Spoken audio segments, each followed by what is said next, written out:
الحمد للہ وحدہ والصلاة والسلام علی من لا نبی بعدہ فاعوذ باللہ من الشیطان الرجیم بسم اللہ الرحمن الرحیم۔ امام احمد بن حنبل رحمہ اللہ اپنی کتاب الزہد کے اندر ایک روایت بیان فرماتے ہیں، ان طارق بن شہاب رضی اللہ عنہ قال قال رسول اللہ صلی اللہ علیہ وسلم دخل الجنت رجل فی ذباب ودخل النار رجل فی ذباب قالوا وکیف ذلک یا رسول اللہ صلی اللہ علیہ وسلم قال مر رجلان على قوم لهم صنم لا يجوزه احد حتى يقرب له شيئا فقالوا لاحدهما قرب قال ليس عندي شيء اقرب قالوا له قرب ولو ذبابا فقرب ذبابا فخلوا سبيله فدخل النار وقالوا للآخر قرب فقال ما كنت لأقرب لأحد شيئا دون الله عز وجل فضرب عنقه فدخل الجنة۔ سرتاج رسول سرور کائنات محمد الرسول اللہ صلی اللہ علیہ وسلم ارشاد فرماتے ہیں، ایک شخص ایک مکھی کی وجہ سے جنت میں گیا اور ایک شخص ایک مکھی ہی کی وجہ سے جہنم میں جا پہنچا۔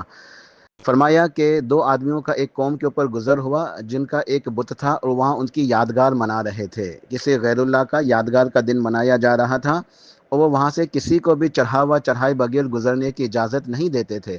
ان لوگوں نے ان میں سے ایک سے کہا کہ چڑھاوا چڑھاؤ، اس نے کہا میرے پاس کچھ نہیں ہے چڑھانے کے لیے۔ انہوں نے کہا تمہیں یہ کام ضرور کرنا ہوگا، خواہ ایک مکھی چڑھا دو۔ اس نے سوچا مکھی کی کیا حیثیت ہے، اس نے ایک مکھی چڑھا دی، مکھی مار کے بابا کے نام پر۔ ان لوگوں نے ان کا راستہ چھوڑ دیا اور اسے آگے جانے کی اجازت دے دی۔ اس مکھی کے سبب وہ جہنم میں جا پہنچا۔ انہوں نے دوسرے سے کہا تم بھی کوئی چڑھاوا چڑھاؤ، اس نے کہا میں تو اللہ تعالیٰ کے سوا، میں تو اللہ سبحانہ و تعالیٰ کے سوا کسی کے واسطے کوئی چڑھاوا، کوئی نظر، کوئی نیاز، کوئی قربانی نہیں کر سکتا۔ انہوں نے کہا چاہے ایک مکھی مار کے دے دو، تمہیں لازم کرنا ہوگا۔ اس نے کہا مکھی بھی تو اللہ کی مخلوق ہے، میں تو اللہ کے سوا کسی کے لیے بھی کوئی چڑھاوا، کوئی قربانی، کوئی نظر، کوئی نیاز کچھ نہیں کر سکتا۔ انہوں نے اسے قتل کر دیا اور وہ سیدھا جنت میں جا پہنچا۔ یہ ہمیں خبر دی پیارے رسول اللہ صلی اللہ علیہ وسلم نے کہ ایک مکھی کی وجہ سے ایک شخص نے اگر شرک کی عمل کیا، غیر اللہ کے نام پہ مکھی مال دی، وہ جہنم میں چلا گیا۔ دوسرے نے اپنی جان کی قربان جو ہے اپنی جان جو ہے وہ قربان کر دی لیکن شرک نہیں کیا، اللہ کے سوا کسی کے نام پہ بھی اس نے ایک مکھی مارنا بھی گوارا نہیں کی، صاف انکار کر دیا۔ اس کے سبب ان لوگوں نے اسے قتل کر دیا۔ اللہ سبحانہ و تعالیٰ سے توحید پہ موت عطا فرمائی، شہادت کی موت حاصل ہوئی اور وہ عظیم درجات کو پہنچا، جنت میں چلا گیا۔ تو ہمیں یہ نصیحت ملتی ہے کہ نظر، نیاز، قربانی یہ سب عبادتیں ہیں، عبادت خالص اللہ ہی کے لیے ہونی چاہیے، عبادت خالص اللہ ہی کے لیے ہونی چاہیے۔ بعض لوگ کہتے ہیں کہ ہم اللہ ہی کا نام لیتے ہیں، جس میں کیا حرج ہے، یا تو اللہ کے لیے کر رہے ہیں، لیکن نام بھی اللہ ہی کا لینا ہے اور تقرب بھی اللہ ہی کے لیے ہو، اللہ کی تعظیم ہو دل کے لیے، نیت خالص اللہ کے لیے ہو، اللہ سے اجر لینے کی نیت جو ہے نا وہ مقصود ہو کہ اللہ راضی ہو جائے، دل کے اندر اللہ کی تعظیم ہے، اللہ کی عظمت ہے، اللہ کا تقرب ہے اور اللہ سے اجر لینا ہے، رب راضی ہو جائے، پھر اللہ کا نام بھی لیا جائے تو یہ عبادت ہے، تو یہ نظر نیاز جائز ہے، پھر اس کا اجر و ثواب ہے۔ لیکن اگر اللہ کا نام بھی لے لیا لیکن تقرب بزرگوں کے لیے ہے، شہداء کے لیے ہے، انبیاء علیہ السلام کے لیے ہے، تو کسی کے لیے بھی ہو وہ غیر اللہ میں داخل ہیں، کسی کے لیے بھی قربانی نہیں کی جا سکتی، نظر نیاز نہیں کی جا سکتی، چاہے وہ کتنے عظیم مقام کے اوپر ہی کیوں نہ فائز ہو، اولیاء کرام ہیں، بزرگان دین ہیں، شہداء ہیں، عظیم مرتبے کے اوپر ہیں، یا انبیاء علیہ الصلوۃ والسلام ہی کیوں نہ ہو۔ تو ہمیں یہ بات سمجھنی لازم ہے کہ تقرب بھی اللہ ہی کے لیے ہو، تعظیم بھی اللہ ہی کے لیے ہو، نام بھی اللہ ہی کا لینا چاہیے، نیت بھی اللہ ہی کے لیے ہو، اور وہ عمل سنت کے مطابق ہو۔ دن مخصوص کیوں کریں؟ جو دن مخصوص کیے جاتے ہیں تو ان کا تقرب ہوتا ہے، محرم میں شہداء کے لیے، ربیع الاول میں نبی علیہ الصلوۃ والسلام کے لیے، رجب میں بزرگان دین کے لیے، تو یہ دنوں کو مخصوص کرنا اس کے لیے سنت کی دلیل چاہیے، چونکہ دلیل موجود نہیں ہے اس لیے یہ عمل بدعت بھی ہے، شرک بھی ہے اور بدعت بھی ہے۔ شرک اس وجہ سے ہے کہ اس کے اندر غیر اللہ کی تعظیم ہوتی ہے، غیر اللہ کا تقرب مقصود ہوتا ہے کہ یہ فلاں ہم سے راضی ہو جائیں،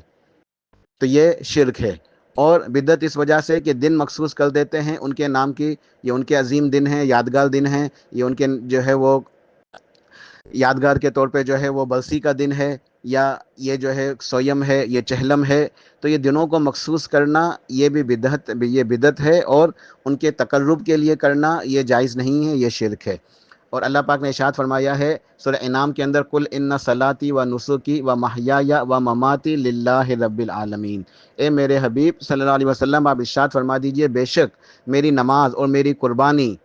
میری نماز اور میری قربانی، میرا ذبح کرنا، میری نظر، میری نیاز، میری تمام کی تمام عبادتیں، میری زندگی، میری موت، میری زندگی کے تمام اعمال للہ رب العالمین، اللہ رب العالمین کے لیے ہیں۔ سورہ کوثر میں ارشاد فرمایا فصلی لربک وانحر، بس اپنے رب ہی کے لیے نماز پڑھو اور رب ہی کے لیے قربانی دو۔ یعنی نماز، قربانی، نظر، نیاز، یہ سب عبادتیں ہیں، تو عبادت کرو خالص اپنے رب کے لیے۔ صحیح مسلم کے اندر ایک حدیث ہے، سیدنا علی بن ابی طالب رضی اللہ تعالیٰ عنہ ارشاد فرماتے ہیں قال رسول اللہ صلی اللہ علیہ وسلم لعن اللہ من ذبح لغیر اللہ ولعن اللہ من آوى محدثا، کہ اللہ تعالیٰ نے لعنت فرمائی اس شخص کے اوپر جو غیر اللہ کے لیے ذبح کرتا ہے، جانور ذبح کرتا ہے، نظر کرتا ہے، نیاز کرتا ہے غیر اللہ کے لیے، اس کے اوپر اللہ تعالیٰ کی لعنت ہے۔ اور اللہ تعالیٰ کی لعنت اس شخص کے اوپر جو کسی بدعتی کو پناہ دیتا ہے، اس کا ساتھ دیتا ہے، بدعت کرنے میں اس کی مدد کرتا ہے، بدعتی کے ساتھ کھڑا ہو جاتا ہے، اس کے اوپر بھی اللہ کی لعنت ہے۔ تو ہمیں ان دنوں کے اندر ان باتوں کو سمجھنا چاہیے، اپنے ایمان کو بچانا چاہیے، ہر قسم کے شرک و بدعتوں سے بچتے ہوئے